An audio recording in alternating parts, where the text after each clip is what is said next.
रामलीला के राम को मिली धमकी, रामलीला की कैकेयी को भी मिली धमकी। धमकी इसलिए मिली क्योंकि रामलीला के राम मुसलमान हैं और रामलीला की कैकेयी भी मुसलमान है। चौंक गए ना आप कि रामलीला के राम और कैकेयी को धमकी कौन दे रहा है, और रामलीला के राम और कैकेयी ये दोनों मुसलमान कैसे? ऐसा हुआ है।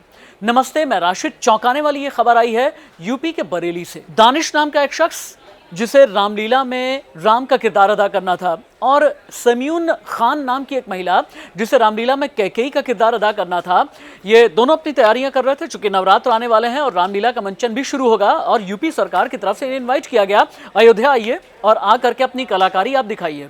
पूरे उत्साह के साथ, पूरे जोश के साथ लबरेज होकर के इन्होंने तैयारी शुरू की, मेकअप किया और साथ ही साथ अपना जितना भी कपड़े होते हैं, अपनी जो भी ड्रेस होती है, उसके साथ में अपनी तैयारी पूरी कर ली और रिहर्सल भी करने लगे।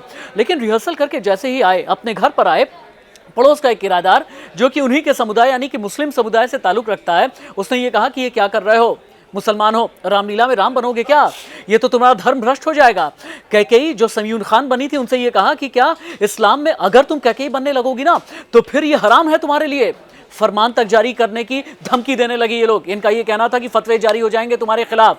दानिश भी डर गया, समयून खान भी डर गई कि हम तो सिर्फ और सिर्फ फिक्शन यानी एक कैरेक्टर प्ले करने वाले थे, ये कहां से हमें धमकी मिलने लगी। ये बात अब होने लगी। फिर धमकी एक ही बार नहीं मिली, एक के बाद एक कई बार मिली। पहले तो यूं ही बस कहा गया, उसके बाद भी धमकाया गया, और यहां तक भी कहा गया कि अगर राम का किरदार एक मुसलमान ने अदा किया और कैकेयी का किरदार एक मुस्लिम महिला ने अदा किया तो फिर इसके नतीजे भी भुगतने पड़ेंगे। डर गए दानिश, डर गए समयून खान, पुलिस के पास तक पहुंचे और ये कहा कि पड़ोस का ही एक मुसलमान है जो ये कहने में लगा हुआ है कि मुसलमान होने के नाते रामलीला में तुम काम करोगे क्या, राम बनोगे क्या। फिर पुलिस जो है बरेली की एक्शन में आई, एक्शन लेना शुरू किया, तफ्तीश की जा रही है। लेकिन सवाल बहुत बड़ा है, यूपी के चुनाव से पहले हिंदू मुसलमान रामलीला के नाम पर कौन करना चाहता है? कहीं कुरान की कोई एक आयत हम डंके की चोट पर कहते हैं कि कोई भी ला करके दिखा दे और ये कहे कि गैर मजहब का कोई किरदार अगर थिएटर में, अगर रामलीला में या किसी भी तरह से कोई एक मुसलमान अदा करता है तो क्या ये इस्लाम के खिलाफ है? कुरान की किसी भी आयत में ऐसा नहीं लिखा है, एक भी हदीस में ऐसा नहीं लिखा है। और इसलिए हम ये कहना चाहते हैं कि आप बताएं और जितने भी मुस्लिम धर्मगुरु हैं आगे आएं, जितने भी सियासतदान हैं आगे आएं और आगे आकर के ये समझाएं कि क्या यूपी का माहौल बिगाड़ने की अगर कोशिश की जा रही है तो इसका जिम्मेदार कौन है। और हमारा ये भी मानना है कि बरेली पुलिस को सख्त एक्शन लेना चाहिए।